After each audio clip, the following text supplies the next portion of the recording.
পরিশ্রমী পিঁপড়ের গল্প। অনেক বছর আগে এক শান্ত সুন্দর বনে বাস করত একটি পিঁপড়ে।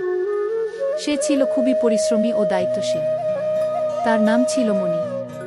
মণি সারাদিন কঠোর পরিশ্রম করে নিজের খাবার সংগ্রহ করত। সে জানত সামনে কঠিন সময় আসতে পারে, বিশেষ করে শীতকালে খাবার পাওয়া খুব কঠিন হয়ে পড়ে। মণির বাসা ছিল পাথরের নিচে। প্রতিদিন সকাল হলেই সে বেরিয়ে পড়ত খাবার খুঁজতে। গাছের নিচে, পাতাফুলের আশেপাশে যেখানে খাবার পেত সেখান থেকেই নিয়ে আসত। তার সততার জন্য বনের অন্য পিঁপড়েরা তাকে খুব সম্মান করত। একদিন মণির সাথে দেখা হলো একটি অলস ঘাসফড়িংয়ের। ঘাসফড়িং সারাদিন গান গাইত আর খেলাধুলা করত। সে মণি পিঁপড়েকে দেখে বলল, তুমি কেন এত কষ্ট করছো? বরং আমার মতো মজা করে সময় কাটাও। এখন তো খাবার পেতে কোনো সমস্যা নেই গি।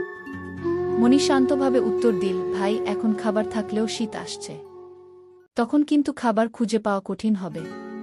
তাই আগে থেকে প্রস্তুতি নেওয়াই বুদ্ধিমানের কাজ। কিন্তু ঘাসফড়িং মণির কথা কানে নিল না। সে দিন দিন আনন্দ ফুর্তিতে মেতে থাকল। এভাবেই সময় গড়িয়ে গেল। শুরু হলো ঠান্ডা শীত। চারদিকে বরফ জমে গেল, খাবার পাওয়া খুব কঠিন হয়ে পড়ল। তখন অলস ঘাসফড়িং খাবারের অভাবে কষ্টে পড়ল। পেটের ক্ষুধায় সে কাহিল হয়ে গেল। অবশেষে সে সাহায্য চাইতে গেল মণির কাছে। মণি তাকে দয়া করে নিজের সঞ্চিত খাবার থেকে খেতে দিল। ঘাসফড়িং খুব লজ্জিত হল। সে বলল, আমি ভুল করেছি। তোমার কথা শুনে আগে থেকেই প্রস্তুতি নিলে এত কষ্ট করতে হতো না গি। মণি তাকে পরামর্শ দিল, কাজী জীবন।